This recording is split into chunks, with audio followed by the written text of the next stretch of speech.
أعوذ بالله من الشيطان الرجيم بسم الله الرحمن الرحيم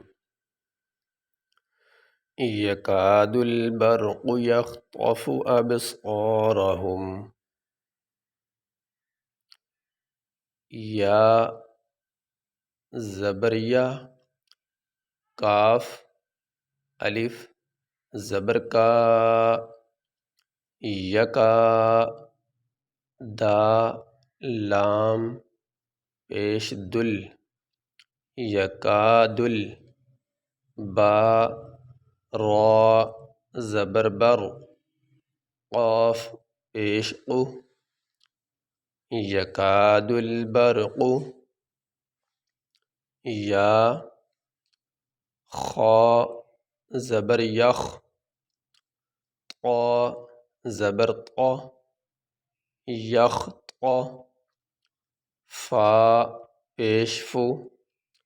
یخطف حمزہ با زبر اب صاد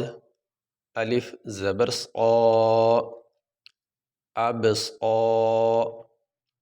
را زبر را ابصار ہا میم پیش ہم ابصارہم یہاں پہ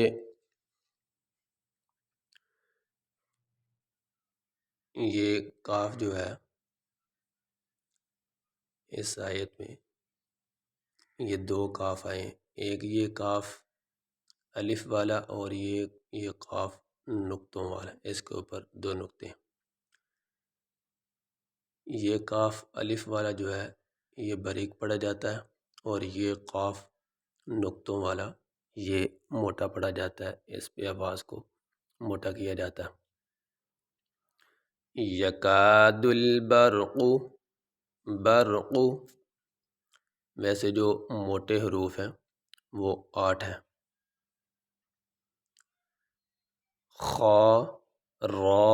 صاد ضاد طا ظا غین قاف، یہ 8 حروف ہیں جن کو موٹا پڑھا جاتا ہے۔ اور ان میں سے جو را ہے اس میں صرف فرق یہ ہے کہ را سے پہلے زبر آ جائے، را کے نیچے زیر ہو تو را کو باریک پڑھا جائے گا، اور اگر را کے اوپر زبر یا پیش آ جائے تو را کو موٹا پڑھا جائے گا۔ یہ صرف را میں فرق ہے، را کے نیچے زیر آ جائے تو را کو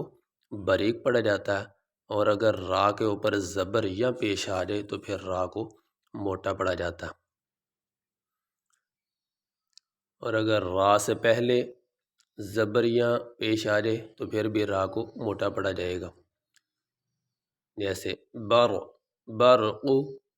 اور را کے اوپر زبر آ گئی جیسے یہ ابصار، اور کل موٹے حروف 8 ہیں، خا را صاد ضاد طا ظا غین قاف۔ تو یہاں پہ موٹے حروف میں سے ایک یہ را آ گیا، ایک یہ قاف ہے، ایک یہ خا، یہ طا صاد، تو یہاں پہ اس آیت میں یہ آ گئی 1 2 3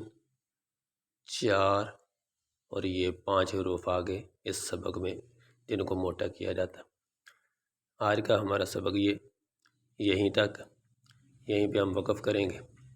تو وقف کرنے کی صورت میں آخری حرف کو ساکن پڑھا جاتا ہے،